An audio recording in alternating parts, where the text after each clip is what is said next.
qalbu ya'qiluna biha. Apakah mereka tidak berjalan di muka bumi? Surah Al-Hajj. Lalu mereka menggunakan qalbunya sebagai sumber mereka berakal. Ya, ini beda cara berpikir orang-orang yang percaya kepada Allah dengan orang yang tidak percaya. Orang yang percaya kepada Allah, dia berpikir, dia download datanya dari qalbunya, bukan dari sekedar mimpinya. Ilmu mimpi ini bisa dijelaskan oleh psikolog, neurologis, dan ahli hipnosis. Dan itu fenomena biasa.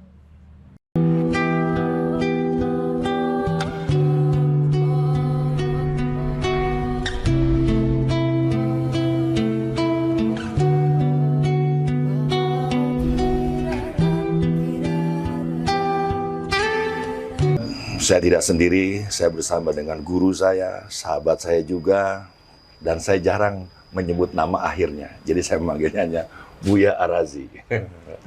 Assalamualaikum Buya Ar-Razi. Waalaikumsalam warahmatullahi wabarakatuh. Buya Ar-Razi, tahu kenapa saya jarang ngomong Hashim? Belum tahu? Belum tahu. Karena dulu orang menyebut itu, orang menyebut langsung Alhamdulillah. Sekarang justru takut. Hashim! Gitu bersin. Soalnya ya. Karena COVID ini sekarang kalau bersin ini mengerikan sekali. Jangan pada ketawa ya. Makanya selalu saya pikir Buya Ar-Razi cukup. Syukran. Buya, tema kita luar biasa Buya ini. Tema yang belum saya kenal. Saya kan kenalnya gini Buya. Rukun iman ada 6. Iman kepada Allah, pada malaikat, pada kitab, kepada nabi. Ya nabinya aja nabi akhir zaman ini. Nah, berikutnya iman pada hari kiamat dan qadar. Kok tiba-tiba ada iman Mahdi yang harus kita yakini? Nah, ini kan. Saya bikin apa lagi? Yang saya pernah dengar selintas tuh ada Ratu Adil, Satrio Paninggit. Apakah itu mencirikan kehadiran Imam Mahdi akan hadir dengan bahasa-bahasa kedaerahan, kearifan lokal? Pertanyaannya, sehat Buya ya? Alhamdulillah khair, baik. Jangan tegang gitu Buya. Saya kalau ada Buya tuh jadi kecil gitu Buya. Jadi kayak padahal badannya gede. Fisik, tapi secara pengetahuan saya kecil Buya. Apa sih Imam Mahdi itu? Dia nama orang, nama julukan. Karena saya tuh kan taunya Imam Masjid, Imam Kutub, gitu kan tuh tiba-tiba ada Imam Mahdi. Imam Mahdi. Teman saya. Imam. Oh, anak pesantren ya. Ini Buya nggak belajar bercanda, lebih bercanda dia. Ya, karena ilmunya udah tinggi, jadi ilmunya nggak tegang. Buya jelaskan tentang Imam Mahdi itu. Baik, Imam Mahdi ini masuk ke dalam pembahasan yang disebut dengan eskatologis. Ya. Dalam bab eskatologis itu ada suatu persoalan, suatu tema mengenai imam-imam yang dijanjikan atau juru selamat. Juru selamat. Juru selamat. Ya. Berarti di masing-masing agama ada juru selamat. Ada. Di dalam ajaran Yahudi itu juga ada, ajaran Kristiani ada, dalam ajaran Hindu pun saya konfirmasi ke teman-teman saya yang beragama Hindu ada. Bahkan dalam ajaran kepercayaan. Ada. Karena sebenarnya agama itu banyak. Dan sumber semua agama awalnya semuanya pasti dari Allah. Tapi ketika berkembang masa dan zaman, ada interpretasi yang berubah, berkembang, berkurang. Maka menjadilah seperti yang kita lihat hari ini. Tapi kalau Imam Mahdi ini menyatukan itu semua, apa ini untuk Islam saja? Bagus. Sebelum masuk ke sana, ada nama-nama tadi. Ada Satrio Piningit, ada Al-Masih, ada Mesiah. Ya. Ada Masih yang asli, Masih Isa. Ada Al-Masih yang tidak asli, Dajjal. Satrio Piningit ini bahasa kita. Bahasa kita. Satrio Piningit berarti sosok yang punya jiwa kesatria, yang Allah sedang simpan, rahasiakan sekarang. Dia juga jiwa yang bayangkara, panandita, gitu kalau Satrio Piningit. Ini dalam pembahasan kita. Tapi ada dalam bahasa yang lain disebut Ratu Adil. Ratu di sini jangan dibayangkan seorang perempuan tapi leader, seorang pemimpin, imam yang menjadi agen keadilan. Dan kalau kita merujuk ke semua agama, kepercayaan, semuanya merindukan keadilan. Jadi kenapa muncul ajaran ini, keyakinan seperti ini? Karena dulu ada atau sampai sekarang ada kezaliman, apa kita sebut ya, adamul adalah ya, kezaliman yang merata di mana-mana. Maka perlu ada sosok yang kemudian mengembalikan keadilan itu kepada masyarakat, kepada rakyat. Maka semua teks keagamaan isinya sama. Isinya sama, cuma berbeda bahasa, satu bahasa Ibrani, satu bahasa Sanskerta, satu bahasa Kawi, satu bahasa Indonesia, satu bahasa Arab. Semuanya mendambakan al-imam al-adil, imam yang adil. Jadi Al-Mahdi itu artinya imam yang diberi petunjuk untuk menyebarkan keadilan. Ini sesuai dengan hadis riwayat Imam Abu Daud. Ketika bumi ini sudah dipenuhi oleh jauran, ya, wa zulman, keaniayaan, ketidakadilan, maka akan muncul sosok yang mengembalikan keadilan itu. Yamla'ul arda qistan wa adla. Yang akan mengembalikan bumi ini qistan wa adla. Artinya sama, keadilan. Berarti bahasanya sama. Sosok ini sama-sama ditunggu, dan mereka ketika berbicara cirinya hampir semua sama. Bersemua sama. Semua kesempurnaan, semua kehebatan, kepintaran. Kalau dalam bahasa hadis sederhana, Al-Mahdi yang diberi petunjuk Allah, kurang sempurna apa? Atau dalam hadis Nabi, summa yakunu khilafatan ala minhajin nubuwah, hadis Imam Ahmad. Dan setelah itu di akhir zaman akan ada muncul kekhalifahan yang berdasarkan nubuwah. Nubuwah itu pergerakannya langsung dibimbing oleh Allah. Adakah yang lebih sempurna? Tidak. Namun sekarang Allah sembunyikan, maka disebut ya satir opini, kira-kira begitu juga Allah sembunyikan. Kalau dalam bahasa kita ya mastur, Allah sembunyikan. Iya. Buya, ini sebenarnya secara johir ini dikuatkan oleh Al-Quran. Al-Quran menjelaskan ini. Apa hanya hadis yang seperti Buya katakan? Di Quran terlalu umum ya, bahwa ada perintah berbuat adil. Ya, ya'dilu wa aqrabu littaqwa. Berbuat adillah itu dekat kepada ketakwaan. Lalu siapa yang akan menerjemahkan dan yang akan menerapkan ini seadil-adilnya, sesempurna mungkin? Itu hanya baginda Nabi dan pewarisnya yang sempurna, yaitu Al-Imam Al-Mahdi. Imam Mahdi. Ya, jadi ini adanya di hadis, dan hadisnya berkualitas sahih. Bahkan menurut penelitian kita itu sampai derajatnya jumlahnya mutawatir. Mutawatir ini jumlahnya sudah nggak bisa diingkari. Ya, artinya memang benar adanya. Baik, Buya, beliau ini kan disembunyikan ya. Disembunyikan ini sebenarnya disembunyikan tuh dia sudah ada tapi disembunyikan. Atau bagaimana keberadaannya Buya? Atau ciri-cirinya deh, ciri-ciri johir dulu deh. Secara kalau kita ngelihat masing-masing itu, apakah ini? Nah, Buya bisa melihat beberapa kriterianya gitu, Buya. Yang pertama, Buya. Pertama, Al-Imam Al-Mahdi itu di-guiden oleh Allah. Di-guiden oleh Allah. Berarti ilmu dia ilmu laduni. Ilmu laduni. Dia nggak sekolah seperti kita, tapi keilmuannya jauh di atas kita, terutama tentang ilmu mengenal Allah Subhanahu wa Ta'ala. Saya potong Buya, ini dia terlahir atau turun dari langit? Lahir, dia kan manusia. Manusia biasa. Nah, maka ciri kedua, Nabi mengatakan Al-Mahdi minni min waladi Fatimah. Hadis Abu Daud juga, hadis sahih. Al-Mahdi itu dari keturunanku, keturunan Fatimah. Oh, turunan manusia. Berarti bukan dari langit, Bang Dik. Kalau dari langit nanti kakinya patah, Bang Dik. Jadi teman-teman nih, nggak turun dari langit ya. Dia seperti manusia seperti kita, tapi ilmunya laduni.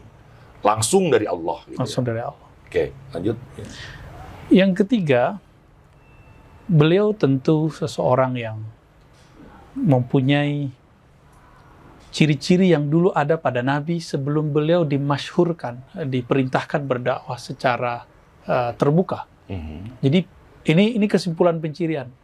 Apapun yang terjadi pada Nabi SAW sebelum beliau diperintahkan untuk berdakwah secara terbuka, maka event-eventnya akan terjadi pada beliau, namun dalam formulasi yang berbeda. Contohnya, waktu Nabi SAW kecil, beliau dibedah dadanya dalam keadaan jaga. Maka itu pasti terjadi pada Al-Mahdi, dibersihkan. Dan berapa kali terjadi hal itu kan bagian dari Mi'raj sebenarnya, Mi'raj rohani, dan itu terjadi 5 kali. Maka pasti Al-Mahdi mengalami kenaikan rohani itu sebanyak 5 kali juga ya. Tapi kenaikan ini bisa dilihat dari standar-standar keilmuan yang sudah dirumuskan oleh para ulama, karena kita nggak sendirian. Dulu Imam Ibn Arabi sudah nulis tentang hal ini juga. Imam Ibn Hajar sudah menegaskan bahwa ada 5 kali Mi'raj, ya. 5 kali Mi'raj, ya. Apalagi contohnya, pada masa Nabi Muhammad diajak untuk berdagang oleh pamannya Abu Thalib, apa yang terjadi? Beliau diajak oleh Bukhairah, seorang rahib, seorang pendeta yang sedang menunggu kehadiran, kelahiran, kemunculan An-Nabi akhir zaman, Nabi di akhir zaman. Ini penting ya Bu ya, yang penting. melihat justru seorang pendeta ya. Pendeta. Kenapa? Karena mereka simbol dari ahlul kitab, simbol dari keilmuan. Maka yang mengerti pencirian mereka hanya orang ilmuwan. Ilmuwan apa? Tentu keilmuan kerohanian yang sama. Tidak mungkin Bang Dik misalnya jurusannya politik, terus bisa mengerti bab ini, enggak. Dia juga mempunyai keilmuan yang mirip dengan keilmuannya Al-Mahdi. Dia punya akses ke dalam ilmu rohani, dia juga bisa membaca teks yang tertulis.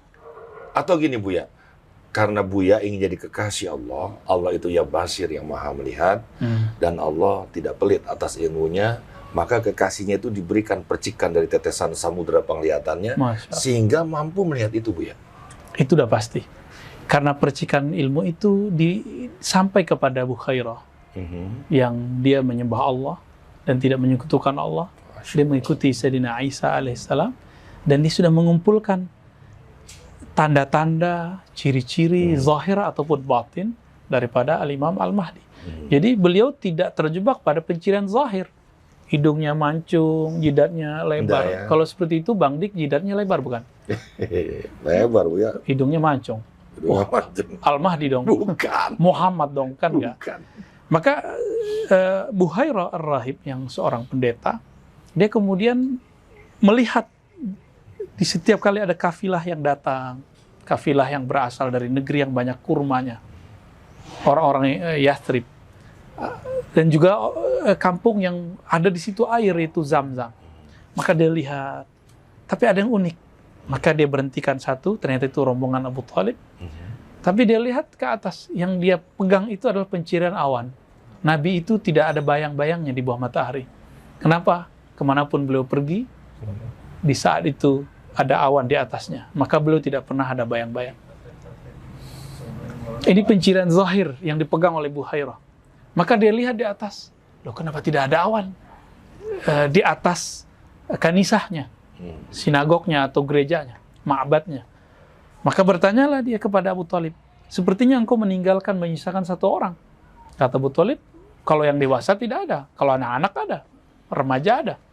Saya mau yang remaja itu. Maka dipertemukanlah dalam satu tempat. Terjadi dialog panjang, tapi itu dirahasiakan oleh sebagian ulama. Ada yang meriwayatkannya, saya belum membaca semua. Intinya adalah, Bukhairah mengatakan ke Abu Thalib, jika engkau membawa dia seperti biasa, saya khawatir yaqtuluhul Yahud, Yahudi akan membunuhnya. Maka hal yang sama yang akan terjadi. Oh, itu makanya kenapa Imam Mahdi ini disembunyikan dulu. Ya. Sebagaimana Rasulullah disembunyikan Allah.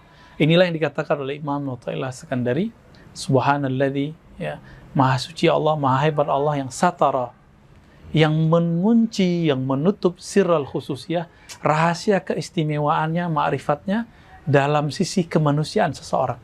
Bahkan mungkin dia orang yang menurut kita orang paling bobrok, atau orang yang paling tamak, atau orang yang paling tidak masuk akal dalam pikiran kita. Ternyata dalam hal di balik si sosok seperti itu ada rahasia-rahasia seperti ini. Masya Allah, ini teman-teman makanya hati-hatilah kita ya, membenci orang aja kita tidak boleh. Apalagi kita tidak punya pengetahuan, ternyata orang itu adalah kekasih Allah ya. Dan Imam Mahdi tadi kan ada beberapa ciri, ada lagi nggak ciri-cirinya Bu ya? 4 ke 5 mungkin yang lain? Itu kalau kita lihat dari riwayat ya. Dari riwayat. Kalau sekarang diturunkan Minhajun Nubuwah, ilmu kenabian itu apa saja? Ini dijelaskan dengan baik oleh Imam Al-Hakim At-Tirmizi. Saya sudah pernah menyebutkan di waktu yang lain. dia mempunyai 4 ilmu utama. Kalau Ibnu Arabi menyebutkan 7, tapi cukup sebutkan 4. Pertama, ilmu bad'i, ilmu masa lalu. Dia mengerti alam ruh. Dia mengerti alam sebelum ruh, alam nur. Sebelum nur ada azali. Sebelum azali ada qadim. Allah berikan ilmu itu kepadanya. Itu ilmu bad'i. Maka Bang Dik dulu waktu mengatakan, bala syahidna ya Allah, kami menyaksikan engkau. Itu beliau tahu ruhnya Bang Dik dulu apa, dan siapa, dan di mana. Ya. Terus yang kedua, ilmu mitsaq, ilmu tentang perjanjian alam semesta. Seperti yang Bang Dik katakan tadi, bahwa di setiap lembaran daun itu ada malaikat. Itu adalah perjanjian alam semesta. Di situ ada zikir-zikir malaikat. Ini yang dulu pernah diungkap oleh Imam Suyuti, tapi banyak orang yang tidak ngeh, tidak sadar. Imam Suyuti itu mengatakan, kenapa pelepah kurma bisa memberi syafaat? Apakah itu syirik kepada orang yang dalam kubur? Ada kan hadis itu? Ada orang diazab dalam kubur, lalu diringankan cuma karena pelepah kurma ditancapkan. Imam Suyuti buka rahasianya. Karena di pelepah kurma itu ada zikir-zikir tasbih malaikat. Masya Allah. Oke, nah ini ilmu mitsaq. Maka di pohon-pohon, di hewan-hewan, itu ada nama Allah. Jika hewan pohon ini berhenti menyebut nama Allah, atau malaikatnya berhenti menyebut nama Allah, maka akan terjadi kematian. Itulah kematiannya hewan, kematiannya tumbuhan. Yang ketiga, ilmu maqadir. Kalau tadi masa lalu, sekarang masa depan. Maka Al-Mahdi itu, seperti Nabi Muhammad, baik dalam sadar, tidak sadar, alam bawah sadar, itu Allah perjalankan ke masa depan. Maka dia melihat apa yang terjadi ke depan. Inilah yang pernah dikatakan Nabi dalam hadis Bukhari, uridat aliyya a'malu ummati. Semua amal umatku, di kita duduk begini, itu sudah ditunjukkan kepada baginda Nabi sallallahu alaihi wasallam. Maka sering-seringlah membicarakan Nabi, sering-sering bersolat ke Nabi, karena itu adalah reuni kedua rohani kita. Nah dulu Rasulullah setelah melihat, ternyata kita termasuk bagian darinya. Semoga ini Allah istiqomahkan. Amin. Dan yang terakhir, ilmu huruf. Ilmu huruf. Apa itu ya? Ilmu mengenai aksara alam semesta. Kalau Bang Dik seorang seniman, aksara itu dimulai dari titik. Benar nggak? Ya. Hanya orang seperti Bang Dik yang paham, di luar lingkaran orang yang belajar ilmu huruf, hanya seniman yang memahami ini, menurut saya. Karena banyak orang yang akan mengingkari ilmu huruf. Padahal ilmu huruf adalah kunci dari surat-surat di Quran. Alif, Lam, Mim. Itu huruf. Ha, Mim, Kaf, Ha, Ya, Ain, Shad. Itu merupakan rahasia-rahasia Allah yang merupakan bagian dari perangkat-perangkat qalbu Rasulullah SAW. Dan ilmu itu diturunkan kepada beliau. Maka kalau kita melihat ada pohon seperti lafaz Allah, Muhammad, itu biasa sebenarnya. Karena emang seharusnya begitu. Namun kan aksara banyak. Semua alam semesta ini sebenarnya sedang melukiskan namanya. Semua yang ada di alam semesta sedang menyebut nama Muhammad SAW. Tapi dalam rupa formulasi yang berbeda. Karena kita cuma tahu aksara Latin, aksara Indonesia. Kalau saya bahasa Arab, mungkin Bang Dik bisa bahasa Perancis, bahasa apa Bang Dik? Ciputat. Bahasa Ciputat. Mungkin akan lebih bisa membaca tanda-tanda itu. Di pohon, di mana. Maka kita mau maksiat di mana? Sebenarnya ya. Sebenarnya kan boleh maksiat, Buya. Gawat juga ini. Ya, asal tempatnya Allah nggak tahu di mana gitu. Buya. Di mana itu? Abu Nawas bener ya. Nggak kan teman-teman ya dari Cafe Rumi Jakarta. Ini terlalu biasa nih saya ngeliat teman-teman kalau di langit ada lafaz Allah, Allahu Akbar, dipoto dan segala macam, ingat Allah, berzikir dan lain-lain. Ya. Tapi udara yang teduh begini, ya, tidak ada sesuatu yang muncul huruf-huruf, kita lupa mengingat Allah. Jangan-jangan engkau menganggap Allah itu bentuknya lafaz seperti itu kali ya. Jadi sekali lagi marilah kita pandai-pandai bersyukur teman-teman semua ya. Bahwa damai, tenang, tidak selalu diberikan rezeki dalam bentuk keuangan. Itu juga kita harus mengingat Allah ya.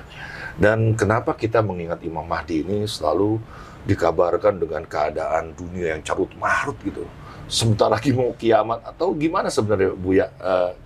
Kehadiran beliau ini seperti apa? Mungkin pertama kali, kenapa kita ngomongin dia? Emang penting gitu ya? Sebagai orang yang beragama, belajar hadis, memang ada dalam hadis Nabi. Kalau saya menolak beberapa bagian hadis Nabi. Imam Suyuti mengumpulkan indeks hadis-hadis Imam Mahdi itu ratusan. Yes. Walaupun di sana ada yang sahih, ada yang hasan, ada yang dhaif, bahkan ada yang palsu. Maka saya nggak bisa berhenti. Mau kemana lari baca kitab hadis, ketemu itu. Sebagai orang yang pencinta hadis dan pekerja hadis, sekarang udah lebih dari 15 tahun, sudah masuk. Dari 2004, Bang Dik. Yes. Berarti berapa tahun? 16 ya? 17 ya, 17 tahun. Walaupun belum lama dibandingkan Bang Dik di dunia keartisan, ke selebritas. Tapi itu waktu yang tidak sedikit. Iya tidak. Ya. Ar-Rajak 17. Yang maha memberi dalam bentuk apapun. Masya Allah. Ada sebuah hadis di riwayat Imam Ahmad.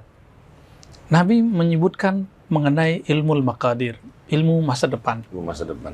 Yang Bang Dik pasti sudah pernah dengar. Ini nggak beda sama ramalan ya? Beda. Ramalan itu ramal.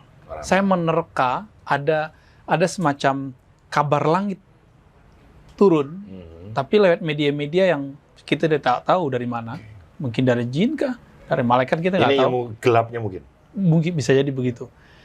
Atau ramalan itu ada yang ilmiah, seperti ramalan cuaca, ramalan jodoh, zodiak, itu bisa diilmiahkan.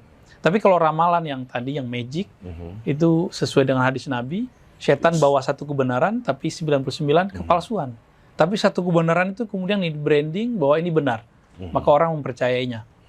Nah, Nabi SAW bercerita bahwa nanti setelah aku meninggal akan ada pemerintahan yang sesuai dengan bimbinganku. Khilafatul Rasyidin. Kita menyebutnya khalifahan yang Rasyidin. Rasyid itu artinya yang dibimbing. Yang cerdas, yang lurus. Allah bernama Ar-Rasyid, yang maha membimbing, yang maha lurus, yang maha cerdas. Kemudian setelah itu ada Nabi menyebutnya mulkan. Jadi tadinya khilafah, kekhalifahan. Sistem kekhalifahan itu sistem terbuka, open. Jadi tidak satu sistem. Pertama Abu Bakar dipilih langsung, Umar ditunjuk, Utsman perwakilan, Ali perwakilan. Muawiyah terjadi pemberontakan dulu. Atau terjadi, kalau kita nggak sebut pemberontakan, ada diplomasi. Maka ada sistem terbuka dalam khilafah. Itu lebih hebat daripada demokrasi. Demokrasi cuma memilih memilih suara terbanyak. Ya, kalau khilafah sistemnya lebih dinamis. Kemudian Nabi mengatakan ini bukan khilafah lagi, tapi sudah saklek, monarki, mulkan adhan. Monarki, kerajaan yang adhan, yang masih menggigit Alkitab. Jadi misalnya kitab itu digigit, itu artinya orang masih berpegang teguh. Nah, di masa-masa itulah muncul para imam-imam, ahli hadis, ahli akidah, ahli sufi, wali-wali. Sampai kemudian berakhir Khilafah Abbasiyah, Bani Saljuk, terus sampai kemudian dinasti Utsmaniyah. Tapi di antara itu sudah muncul mulkan jabbaran.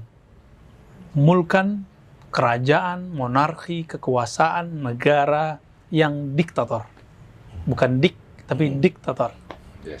Jabbaran yang memaksa. Dan itu sudah terjadi di abad ketiga. Imam Ahmad disiksa, temannya dipancung, temannya ada yang digantung, cuma karena berbeda keyakinan dengan keyakinan resmi. Dan itu berlanjut. Maka saya tidak merindukan khilafah Abbasiyah, khilafah Umayyah, khilafah Turki, saya tidak. Yang saya rindukan khilafah yang keempat. Yang Nabi katakan khilafah ala minhajin nubuwah. Summa yakunu khilafah ala minhajin nubuwah. Hadis Imam Ahmad, hadis sahih. Lalu akan muncul kekhalifahan ala minhaj, yang sistemnya, tata caranya, cara kerjanya, kemunculannya seperti kenabian. Tapi orangnya bukan nabi. Orangnya seorang wali. Ini yang disebut dengan Al-Imam Al-Mahdi. Summa sakata, ada hadis mengatakan, lalu Nabi diam. Nabi tidak meneruskan kalamnya. Jadi memang ada dalam hadis, maka kita perlu membicarakan. Apakah ini zamannya? Saya yakin ini zamannya. Ini zamannya. Buya, kenapa saat ini adalah zamannya? Sederhana. Menurut Bang Dik, adakah virus sehebat ini? Seumur saya 53 tahun nggak ada, Bu ya. Ini yang Bang paling... Dik udah 53 ya? Iya, bukan hanya mematikan, perekonomian rusak. Perekonomian kan tuh candaannya Allah untuk hiburan manusia. Tapi begitu nggak ada perniagaan, kayaknya kehidupan jadi mati ya dengan ada salah satu cirinya. Sebelum ini ada virus tapi tidak sehebat ini. Ya, dulu mah koreng doang. Sekarang mah virus. Betul, ada virus yang hebat di Spanyol ya, virus Spanyol. Ada flu burung ya. Flu burung. Tapi tidak sehebat ini. Jadi sekarang virus seperti ini yang tidak bisa dilihat dengan kasat mata, tapi efeknya bisa menggoyang negara. Bukan hanya satu negara, dunia. Semua negara. Tidak ada negara di dunia yang tidak goyang dengan ini. Bahkan negara yang mana virus ini bersumber darinya, atau yang diyakini bersumber dari tempat itu pun juga goyang sama. Ini yang disebut jauron. Jauro. Apa artinya? Kezaliman yang merata. Rata judulnya. Kezaliman yang merata. Jangan dibayangkan nanti presiden kita ekspansi kemana. Bukan itu kejauran. Tapi ini kezaliman yang nyata. Saya tidak tahu di luar sana ternyata ada istilah globalis apa, tapi saya tidak menggunakan istilah itu. Khawatir nanti terjebak pada teori konspirasi yang sangat berbahaya untuk dikembangkan kalau kita tidak mengerti kaedah-kaedahnya. Ya, sekali lagi buat Cafe Rumi Jakarta, tadi awal kita ngomong tentang Ratu Adil, walaupun dia bukan seorang perempuan, Imam Mahdi ini juga ternyata seorang imam yang meluruskan kembali jalan-jalan yang sudah carut marut gitu ya.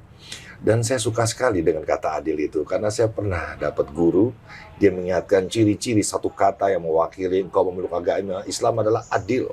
Ya adil, ya adil. Ada pengadilan paling adil nanti seadil-adilnya apabila engkau tidak adil. Mau masuknya aja asyhadu alla ilaha illallah asyhadu anna muhammadar rasulullah. Menyebut sang pencipta dan yang diciptakan, yang tidak nampak dan yang pernah menapak tilas di buminya. Ya. Terus saya tanya jaminannya apa? Hablum minallah, hablum minanas, adil ya. Bahkan ada yang dibenci, salah satu artinya boleh menikah 2, 3, 4 asal berlaku adil. Jadi adil nih kok bagi saya sesuatu banget ya. Sesuatu banget. Nah, apakah salah satu tugasnya Imam Mahdi ini meluruskan kekacauan dari mulai sistem tumbuhan yang tidak seimbang sehingga kita di negeri tropis kekurangan oksigen, tadi lagi dosa yang merata itu, apa tugasnya dia seperti itu? Tugas besarnya sesuai dengan hadis Abu Daud itu yamla'ul arda qistan wa adla. Kebalikan dari ketidakadilan global, maka tugas Al-Imam Al-Mahdi adalah meratakan juga keadilan. Adil ya. Adil itu bukan konsepnya Bang Dik.